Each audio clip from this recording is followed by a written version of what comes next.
Bullets spray the bar. We hit the floor. "Who's shooting?" I bark, reaching for my new .45. "That hooded son of a bitch at the door," Tony shouts. "Rudy, my piece!" With Anjali pressed against me, her little automatic in hand, I catch sight of the front door. There's a man standing in front of it. He's big, dressed in a black shin-length tunic and a matching black hood. Only his dark eyes are exposed. He has a banana-clipped AK-47 gripped in both hands. Raising the weapon to his shoulder, he's striking a bead on our position on the dirty wood plank floor. We're fucking turkeys inside a very shallow barrel.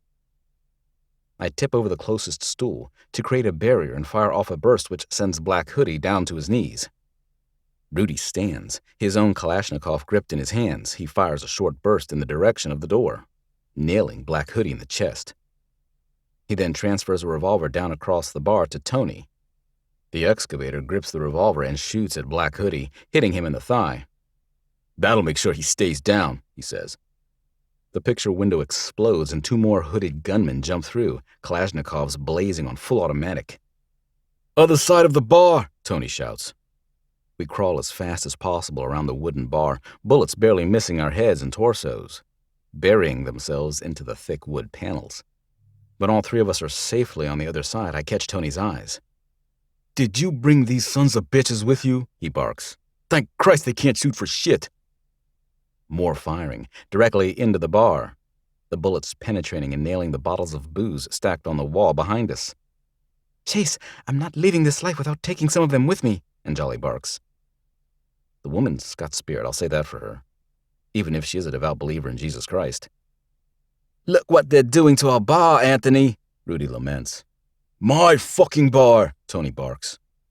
"I didn't invite them," I say, "but looks like they're crashing anyway." That's when the grenade drops on the floor between myself and Tony. For a split second, we just stare down at the smoking grenade like it's not real.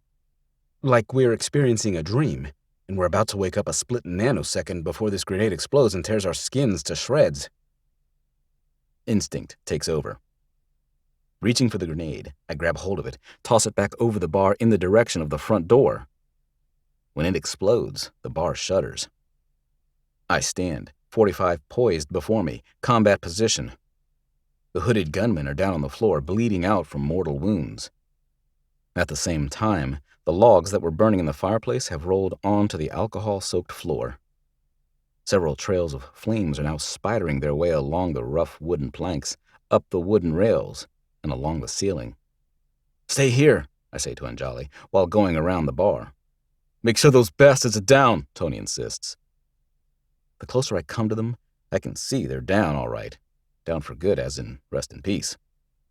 The fire is quickly spreading throughout the old, dry wood structure. "Time to abandon ship, Tony. This place is gonna flash." He stands. "Thanks," he says. "I haven't even finished paying off Rudy for the joint yet."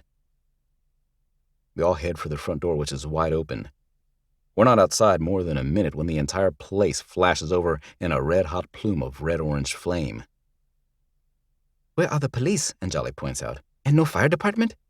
"Oh, they'll be here all right," Tony says. "In about an hour, as soon as they can manage to break through the traffic."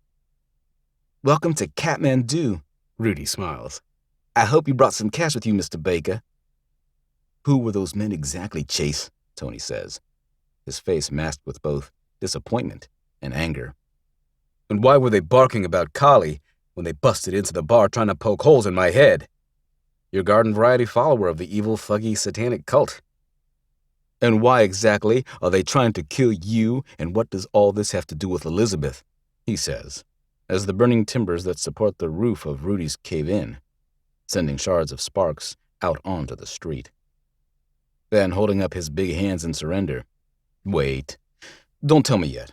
Put it all on hold while we find another place to talk before the friends of those satanic militant whatchamacallits come looking for the roasted remains of their friends." Turning to Rudy.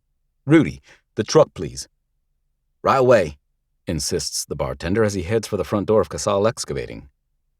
When he comes back around with a white Ford Expedition, the words Casal Excavating printed on the side, the L in Casal shaped like a backhoe bucket, we all pile in.